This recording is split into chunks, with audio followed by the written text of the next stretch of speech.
চেষ্টা করবেন আপনার কান পর্যন্ত যেন ওই কথাগুলো কখনোই না পৌঁছায়, যে কথাগুলো আপনার অবর্তমানে আপনার সামনে রসগোল্লা সাজা মানুষগুলো বলে বেড়ায়। বিশ্বাস করেন, যদি আপনি একবার বুঝে ফেলেন যে আপনার পিঠ পিছে আপনার একান্ত বিশ্বস্ত মানুষগুলো আপনার সম্পর্কে কি বলে বেড়ায়, তাহলে তাদেরকে ঘৃণা করতেও আপনার ঘৃণা লাগবে।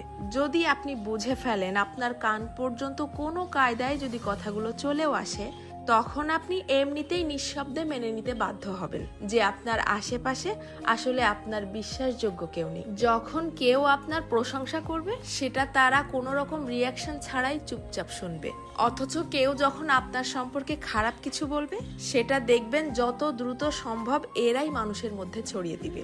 আপনি যতই ভালো হন, যতই তাদের হেল্প করেন, যতই তাদের সাথে ভালো মনে মিশতে চাওয়ার চেষ্টা করেন, কোনো লাভ নেই। কারণ এরা আপনাকে হিংসা করতেই বেশি পছন্দ করে। আপনার সামনে দেখাবে যে আপনাকে ভালোবাসে, অথচ আপনার পিঠ পিছে আপনাকে প্রচন্ড লেভেলের হিংসা করে। দীর্ঘদিন ধরে সবকিছু জেনেও চুপচাপ সহ্য করতে করতে যখন আপনি তাদের মতের অমিল হয় এইরকম সামান্য দুই একটা কথা বলে বসবেন, তখনই বুঝতে পারবেন তাদের আসল রূপ। তাদেরকে এতদিন ধরে দেখানো আপনার সমস্ত সম্মান, ভালোবাসা, হেল্প, স্যাক্রিফাইস বিশাল আকারে ঢাকঢোল পিটিয়ে আপনার মুখের উপরে ছুঁড়ে মারবে, যেন এগুলো তাদের কাছে কিছুই ছিল না। আমার কথাগুলো বিশ্বাস হচ্ছে না? আপনি আপনার জীবনে এই ব্যাপারটা একবার অ্যাপ্লাই করে দেখতে পারেন। বিশ্বাস করেন, কেউ কারো আপন না, শুধুমাত্র সামনাসামনি আপন আপন সাজার ভান ধরে। যত দ্রুত আপনি এই সত্যিটা বুঝতে পারবেন, তত দ্রুত আপনার জীবনটা শুধরে যাবে।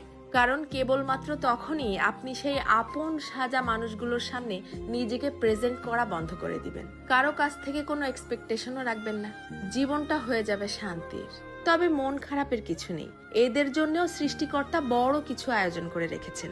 যারা অন্যের সফলতা, অন্যের জীবনযাপন দেখে হা হুতাশ করে, হিংসা করে, এদেরকে সৃষ্টিকর্তা শুধুমাত্র হিংসা করার জন্যই পৃথিবীতে ফেলে রাখেন।